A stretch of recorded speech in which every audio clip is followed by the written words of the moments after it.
Listen, this be crazy.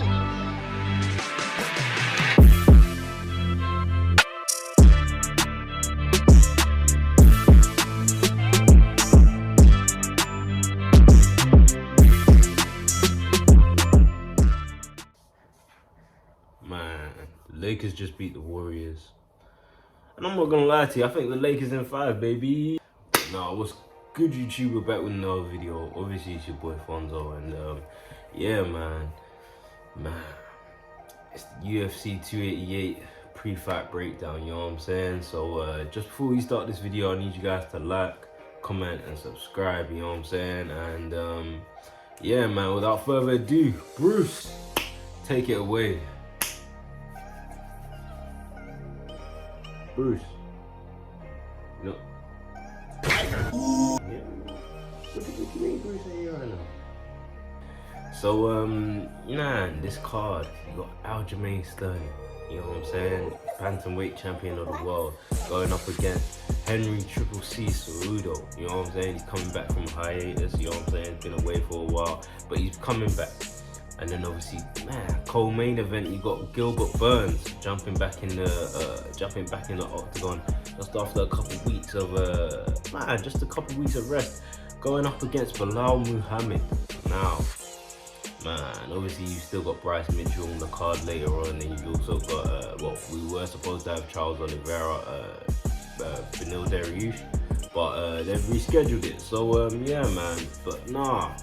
You know what we do here on these pre-fight breakdowns, you know what I'm saying? We only break down the co-main event and the main event. And yeah, man, let's get started. So, man, with the co-main event, obviously you've got Gilbert Burns going up against Belal the Great Muhammad. Oh, Belal, remember the name, Muhammad, yeah. So, cool. I'm gonna start with Belal, yeah? I'm gonna start with Belal. Now, I've never seen someone so hated in the UFC. So basically, if we had to compare, like, my man, if you don't watch UFC, yeah, this is a good example. He right now, Belal Muhammad is the Dylan Brooks of the UFC, right? No one likes him because he's chatting a bit too much for someone that hasn't accomplished anything yet, you know what I'm saying? So he's chatting a bit too much. Obviously, yeah, he got his little first round KO, I mean, not first round KO, he got a KO against Sean Brady in his last fight, but I mean, now he's coming out and saying that he has the knockout power to dominate the division. He thinks he's the best there, and obviously, yeah, you need that in this sport. But he doesn't have the KO power. This is his first KO in about 3 years. Like, all his other fights have been decision, and the last time he went up against someone in the top 10 in the welterweight division, let's not lie, it was Geoff Neal, and it ended badly, 30-27. He got pieced up, and man, his takedown, he couldn't do nothing with his takedown. So, with that being said, obviously he's going up against Gilbert Durinho Burns. This guy just retired Jorge, had the fight of the year with Funzo. So I think for Gilbert, like I said in my last, I'm pretty sure it was UFC 286 or was it 287? One of the two, right? He was there, and I was saying it. He doesn't need to take another. Like, he doesn't need to take this. He doesn't need to take this fight. It doesn't make sense for him to take it. For me anyway, it's more what do you call it, if he loses, he has more on the line, you know what I'm saying? He has way more on the line than Belal Muhammad. So if he now goes into the fight and he loses, Gilbert's lost his number one contender spot. He's also lost, like, bro, he just loses a lot of stuff for himself. Like, he has to go back into the circuit, maybe get another 2 fights in. And then I think the only 2 fights he can maybe go up against and maybe Shafkat, and then maybe a Kamaru coming back. But both of them 2 fights seem way harder than, you know what I'm saying, Belal Muhammad getting out of the way. So with that being said, I'm saying Gilbert Burns though. I'm still backing him. Just because, yeah, Gilbert Burns, he's a solid striker, great on the ground, you know what I'm saying? And Belal Muhammad is rubbish. Like, I'm not gonna lie to you, I think he's rubbish. I don't think he deserves to be in the top 5. I mean, yeah, he KO'd Sean Brady, but let's not lie, Sean Brady was rank number 10, and I mean, somehow that boosted Belal to number 5. and it doesn't make any sense. It doesn't make any sense. I think Bilal is gonna have a very tough time against Gilbert, and yeah, I think it's about to be a Joff Nil fight all over again. Like, oh my days. Yeah, like I said, yeah, Gilbert Burns is gonna take the win. I'm saying either KO in round 2 or it's going to decision, but it's gonna be unanimous. That's what I think. Yeah, so yeah, man, let's go on to the main event. Obviously, you've got Triple C Henry Cejudo coming back from retirement. Oh, yeah, coming back from retirement. He's had at least,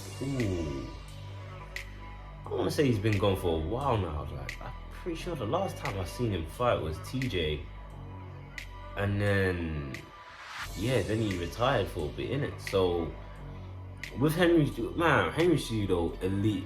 He's just an elite athlete, you know what I'm saying? You can't say anything about it. Olympic gold, 2 titles, you know what I'm saying? Flyweight and bantamweight champion, double champ at the time as well. So, and he defended both titles. So man, you can't put it past him. He's an elite athlete. So with that being said, yeah, elite athletes, I don't think there's such thing as ring rust for them. They just come back in and, you know what I'm saying? If they flow naturally, you know what I'm saying? He goes into camp. And the thing is, Henry hasn't been just sitting around. He's been helping other people train as well. So he's been in that John Jones camp. So yeah, I'm pretty confident with Henry Cejudo coming back. To be honest, I'm very, very confident. Obviously, on the other hand, you got Aljamain Sterling, great wrestler as well, very decorated as well. But striking wise, it's awkward. Like, he can land, but it's because it's awkward, you know what I'm saying? It's not because he's like setting it up. It's just I'll throw, but because the other person doesn't really know I'm throwing, like, you know what I'm saying, I'm just gonna land. So yeah, I think this fight is gonna be decided through their stand-up. Yeah, I think it's gonna be decided through the stand-up, because obviously both of them have great wrestling. So if I was both of them, I wouldn't really, you know what I'm saying, depend on it. Just because, obviously, if I'm Aljamain, I'm going up against an Olympic gold medalist in wrestling. Like, regardless of what anyone says, man, no matter how good I think my wrestling is, I still see that as a bit of a challenge, you know what I'm saying? Like, I wouldn't really test the waters there, you know what I'm saying? Or if it gets late into the fight, then yeah, of course, you know what I'm saying, I'm going to where I'm strongest. But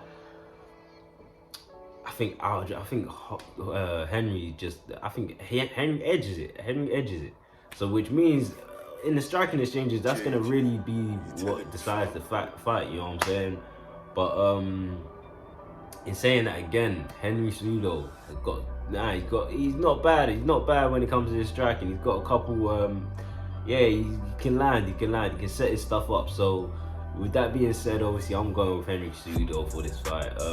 I'm saying, obviously, I think it's generally going to go decision or round 3 or 4 stoppage. Yeah, I'm saying Henry Cejudo round 3 or 4 stoppage, or it's going straight to decision. But yeah, man. Obviously, you still got Bryce Mitchell on the card. You got a bunch of other fighters still fighting. And we'll break that all down in the post-fight breakdown. But yeah, man, I hope you guys liked that video. So obviously it's a little short again, but it's just a pre-fight. Man, if you want me to break down all the fight nights that have happened up until now, just comment down below. And yeah, man, I hope you guys like, comment and subscribe. And yeah, man, I'm out. Peace.